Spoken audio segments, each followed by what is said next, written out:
This episode I want to dedicate to the memory of the great game show host Alex Trebeck. He was an awesome guy. Even more recently, there are a lot of memes calling him the Cat Daddy Trebeck, or ladies really just saying how handsome a man he was back in the day with his perm and his mustache. But if you grew up with a grandma like I did, or just a mother period, or anyone for that matter, you watched a lot of Jeopardy growing up. Great parodies of Jeopardy were done on SNL, whether it be Alex Trebeck and Sean Connery, who are probably playing Jeopardy in heaven right now, all the way to the Black Jeopardy being done by Kenan Thompson. Jeopardy was a long-standing household pastime to watch, and unfortunately, Alex Trebeck lost his battle to cancer. He will be sorely missed. So we got to talk about it here. This is by no means a political show in any sense.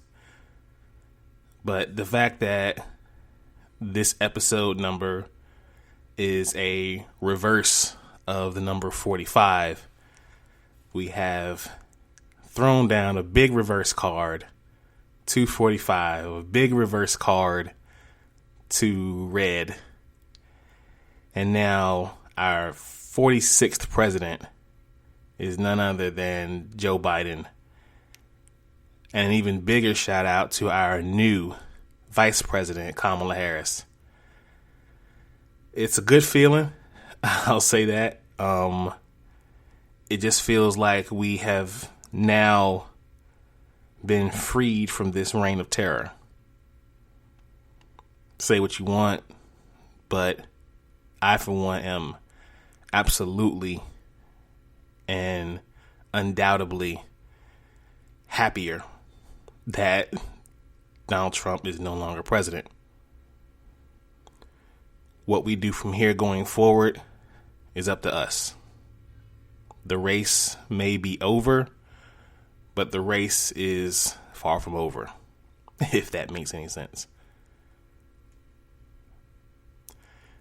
Ladies and gentlemen, blurs and nerds, freaks and geeks, live from DYSG Studios, this is Do You Speak Geek, episode 54.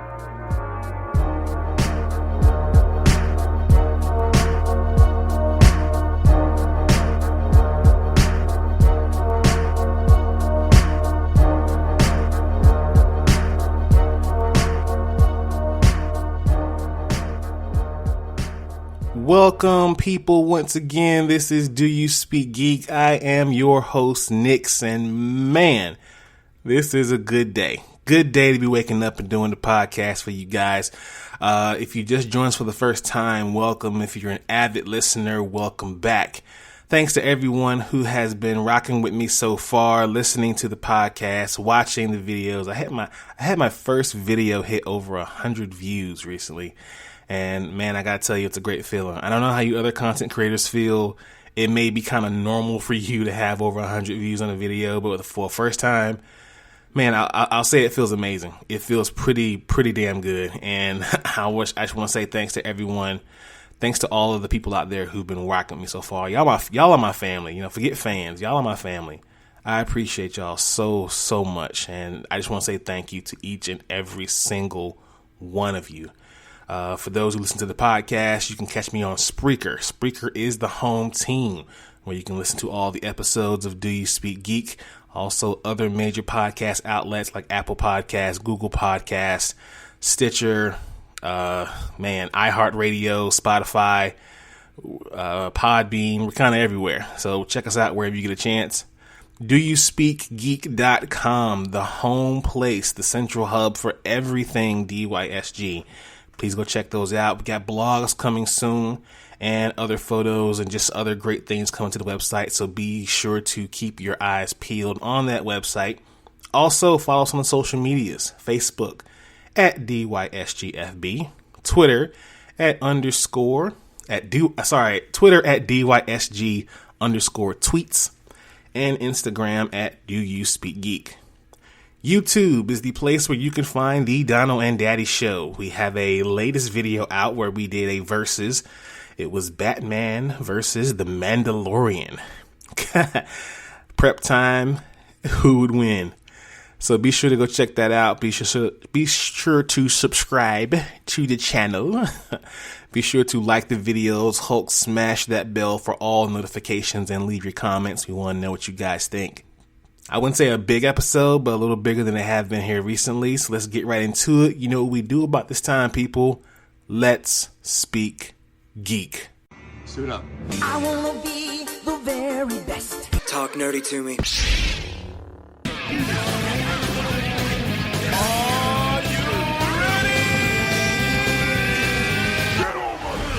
All right, y'all. So over the horizon, we have the release of the next gen consoles, PS5 and the Xbox Series. Now, let's go ahead and go over everything we need to know about these two consoles so far and what you need to know about getting your hands on one. Let's start with the Xbox Series. We have the Xbox Series X and the Xbox Series S. The release date is going to be the 10th of November. If you're listening to this today, which will be tomorrow. True 4K Series S is at 1440p, up to 120 flops per second, credited to the AMD Zen 2 and the RDNA 2. 8K high dynamic range with DirectX with ray tracing. 3D spatial sound. The quick resume feature, which is probably to me the best feature of the Xbox. It lets you pick up your game exactly where you left off. That's an amazing feature to me. 16 gigabyte GDDR6 memory with a 1 terabyte internal and expandable Seagate storage that's detachable. The Series S has half the internal storage, so keep that in mind when you're going to pick a system. 12 teraflops processing power. The Series S has 4. Smart delivery. Now you can buy a supported game once and always have that best available version for whatever console you play on, whether it be the Xbox One or the Series X or S. Full, complete, backwards compatibility for everything from the Xbox One. Now, when you're picking up your titles or picking up your game systems, the Series X is going to run you $499, so about $500 plus tax, and the Series S will be $299 after, some taxes. The $299, $300. You get the picture. Launch titles are going to be somewhere around the range of a few here. We have Assassin's Creed Valhalla, Dead by Daylight, Devil May Cry 5 Special Edition, Forza Horizon 4, Gears 5, NBA 2K21, Just Dance 2021, Sea of Thieves, Tetris Effect Connected, Watch Dogs Legion, and Yakuza Like a Dragon. Xbox Series is going to be a pretty heavy contender. A lot of reviews have come out. It's an amazing system, and I, while not a Xbox guy, cannot deny the awesomeness of the system. Now the PS5, that release date is going to be 2 days later. You also have the different versions, whether it be the PS5 standard or the PS5 digital edition. 4K gaming, up to 120 flops per second with a 120 hertz output. HDR TV support and 8K output to play games on your for your 4320 frame per second display. Backwards compatibility with an extremely short list of titles that will not work. It's very far too to even make it a thing, because it's pretty much all the big titles that you want to play are going to be available to play on the standard edition. Upgrade to PS5 games. Of course, the PS5 console will also give game publishers the ability to let players upgrade their disc and digital PS4 games to digital PS5 games. So, just like with the Xbox Series X, you buy a game once and you got it for both systems. Tempest 3D audio tech. For the controller, we have haptic feedback, adaptive triggers, and a built-in mic for the DualSense controller. It's probably the most impressive thing about the PS5. The best thing about this PS5, whether it be the standard or the digital, that the specs for both are identical. The standard is going to be the $499 price, and the digital is going to be $399. So if backwards compatibility is not a big deal breaker for you, save yourself $100 and get that digital. Launch titles are going to include Spider-Man, Miles Morales, and the Spider-Man Remastered Edition, Assassin's Creed Valhalla, Borderlands 3, Dirt 5, Man-Eater, NBA 2K21, Devil May Cry 5 Special Edition, Watch Dogs Legion. And of course we have the PS Plus collection of launch games for classic and bestsellers from the PS4, Batman Arkham Knight, Days Gone, God of War, Fallout 4, Mortal Kombat 10, Battlefield 1, Persona 5, Uncharted 4, A Thief's End, and Resident Evil 7. Now, PlayStation has also confirmed that all launch day sales of the PlayStation 5 will be online only. That means that interested parties will not, in fact, be able to visit a brick and mortar store on the day of launch and pick one up.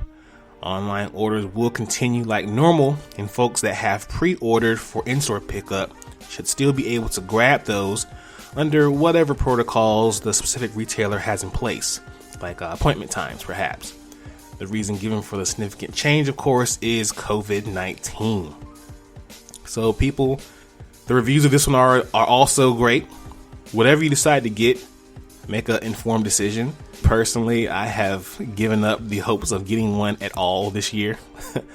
But as far as for the channel and for the podcast, I could really use an unboxing. So if you're out there and you're listening, if you get one on launch day, whether it be the Xbox or the PS5, holla at your boy. I would love to do an unboxing video for you and see how you feel on the first take of your next gen system. Let's jump into my favorite portion of the show, Source Wall. Man, you come right out of a comic book. Behold the Source Wall. Can you read, my son? Well, that depends. There is nothing wrong with reading a story and looking at the pictures. Enough said, Stan. Let's jump right into it. The pull list this week, we have crossover number 1.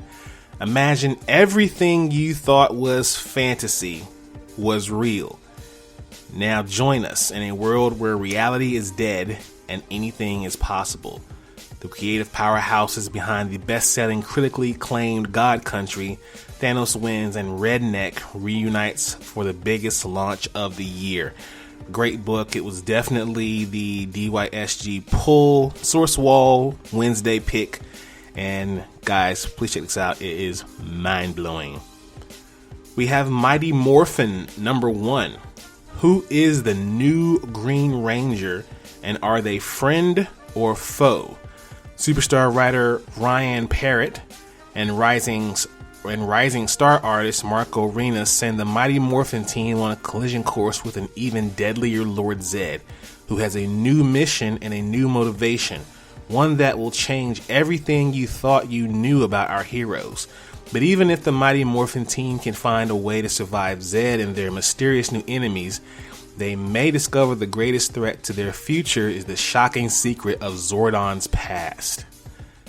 Check this one out, y'all. It's a part 2, or it's a continuation of what they're doing as far as relaunching. There's 2 books. There's Mighty Morphin and there's Power Ranger, which is next week. I'll probably be picking that one for our self-wall pick.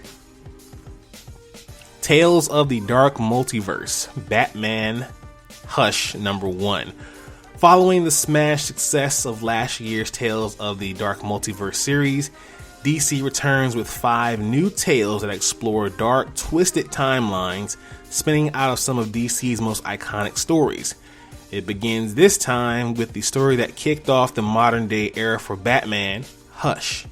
The landmark story includes Bruce Wayne's childhood friend Tommy Elliott as he tried to destroy the Dark Knight.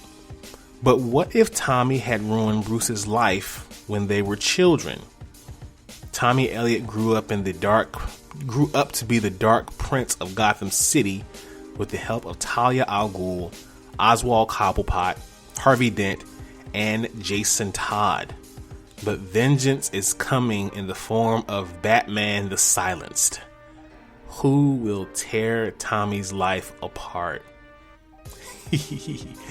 This one was fun to read, I'll admit. It was dark, but it was fun. And finally, we have Wolverine, Black, White, and Blood, number 1. Logan, Patch, Weapon X, Wolverine. The mysterious mutant has gone by many names and lived many different lives. Now experience all new untold tales of the best there is through the lens of an all-star cast of creators in the unadulterated black and white format with a healthy splash of blood red all over. Return to the Weapon X program with Jerry Duggan and Adam Kubert and a new revelation from Wolverine's shattered memories. Join Matthew Rosenberg and Joshua Cassara on an explosive deep cover spy mission from Wolverine's association with Nick Fury. Head into the wilds with writer-artist Declan Shavley as Logan finds himself in the crossfire of a deadly trap. This is the one you've been waiting for, bub. 3 good stories in one book. Please check this one out when you get an opportunity to. I guarantee you, if you're a Wolverine fan, you will not be disappointed. I wasn't, because I love the old Canuck head. We're going to take a quick commercial break, pay some bills, and we'll be right back with more DYSG. Welcome back to the ride, ladies and gentlemen. Let's watch this. Watch this, y'all. Thunder. Thunder. Thunder. Lannister always pays his debts. Whoa, dude. I am the villain of the story. Alright, in TV and movie news, Hilarie Burton has been cast as Negan's wife, Lucille. The Walking Dead has found its Lucille, not the bat, but the real Lucille. Negan's wife will be portrayed by Hilarie Burton, guest starring in one of the additional 6 episodes coming to AMC in early 2021. Burton is the real-life wife to Negan actor Jeffrey Dean Morgan, and the two have already begun working on an episode together in Georgia. AMC exclusively confirmed the casting to comicbook.com, as Burton will be billed as a guest star for her work with the AMC series. Fans of the Walking Dead comic, which the AMC zombie series is based on, likely have an accurate picture of what to expect. So if you're a fan of that comic book, please be sure to check that out. I think it's kind of interesting that they have cast Jeffrey Dean Morgan's real wife to play his wife on the show. It's kind of a cool thing to watch here. I mean, I know if I was on a series, I want my own wife to play my wife. Similar to how at one point, I guess, in Ali, Jada Pinkett was a love interest or a wife to Will Smith's Ali. So I think it's kind of interesting to see that. It's pretty dope to watch that play out. So hopefully she does a good job, and we'll all be thrilled to see the real Lucille. Now this one's kind of sad. Johnny Depp drops out of the Fantastic Beasts franchise. Johnny Depp, who played Grindelwald in the first 2 Fantastic Beasts films, has officially resigned from the role for any future installments, following the ongoing abuse allegations between himself and actress Amber Heard. Warner Brothers has announced the role of Grindelwald will be recast. The announcement came from Depp himself in a personal letter on Instagram where he said, "I have been asked to resign by Warner Brothers from my role as Grindelwald in Fantastic Beasts, and I have respectfully and agreed to that request." It's a kind of messed up situation. I have not been following this story at all. When someone actually told me, so what really went down with Johnny Depp and Amber Heard, and then they told me, I was like, oh, well, that sucks. that's kind of messed up. But it's sad to see that someone left the role for crazy, just malicious reasons. But hopefully they will find someone to fill those shoes, and everything will work out just fine for the series. We wish Johnny Depp the best. We wish Amber Heard the best. Yes, I said it. We wish her the best as well. And hopefully everything will work out between those two, and whether they are separate lives or whatever. But hopefully the movie doesn't suffer because Johnny Depp left the scene. They'll cast someone probably just as dope, if not doper, than Johnny Depp. But we'll see. I mean, you can't really do too much doper than Johnny Depp. I mean, it's Johnny Depp. Come on. Anyway, let's jump into Thumb Life. Peace, love, and video games! It's on like Donkey Kong.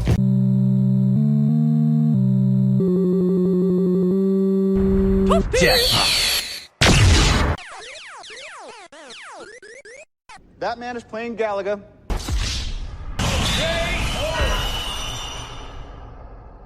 All right, gamers. Nothing really, not too much here. I kind of covered a lot of gaming stuff in the first bit of the show, but I do have one story. Now, fresh off of Full Gear, by the way, AEW's Full Gear was amazing. Probably their best pay-per-view to date. The classic tag team match, just everything else was. The pay-per-view was pretty epic. Let's just say that. However, in gaming news, AEW Games has an event on the 10th, same day as the release of the Xbox Series X. The newly announced subdivision for All Elite Wrestling made its first announcement this past Monday event by declaring that they'll have a brand opening of their new official subsidiary.